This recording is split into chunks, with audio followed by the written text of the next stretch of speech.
गडचिरोलीच्या विकासावरून काँग्रेस नेते विजय वडेट्टीवार यांनी राज्य सरकारवर निशाणा साधलाय। उद्योगाच्या घोषणा करण्याआधी गडचिरोलीत आरोग्य, शिक्षण, रस्ते, वीज, पाणी आणि रोजगाराच्या मूलभूत सुविधा मजबूत करा अशी मागणी त्यांनी केली। आश्रमशाळांमधील विद्यार्थ्यांची सुरक्षा, अपुरी आरोग्य व्यवस्था आणि निधीच्या खर्चावरही वडेट्टीवार यांनी प्रश्न उपस्थित केले। अदानी समूहाला जमीन देण्याच्या मुद्द्यावरही त्यांनी सरकारला घेरलं।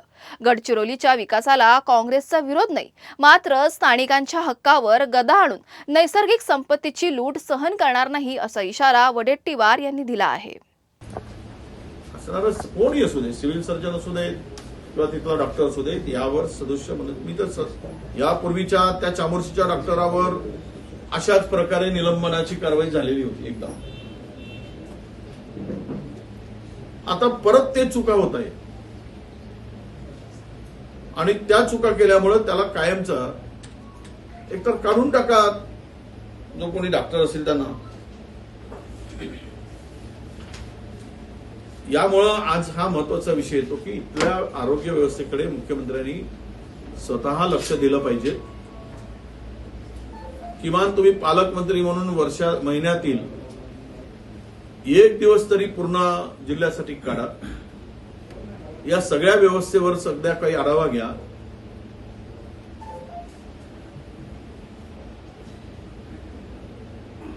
ही व्यवस्था बळकट करा। पहिली व्यवस्था आरोग्याची। दुसरी व्यवस्था, या जिल्ह्यामध्ये शाळा मोठ्या प्रमाणात बंद पडत आहेत। शाळाची अत्यंत दुरावस्था आहे। मी आणि आमचे आमदार आले मागच्या आठवड्यामध्ये, आम्ही चर्चा घेतली, निर्णय घेतला की आम्ही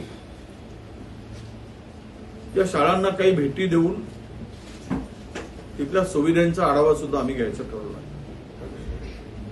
म्हणजे महाराष्ट्रात सगळ्यात वाईट अवस्था असेल तर ती शाळांची आहे, ती गडचिरोली जिल्ह्यात आहे। मग पैसा जातो कुठे? एवढा मोठा पैसा येतो, तुमच्याकडे शिक्षक नाही, शाळा गळतायत, वर्गखोल्या नाहीत, पाण्याची व्यवस्था नाही, शौचालयाची व्यवस्था नाही। मग मुख्यमंत्री पालकमंत्री असून उपयोग काय? हा खरा प्रश्न येतो।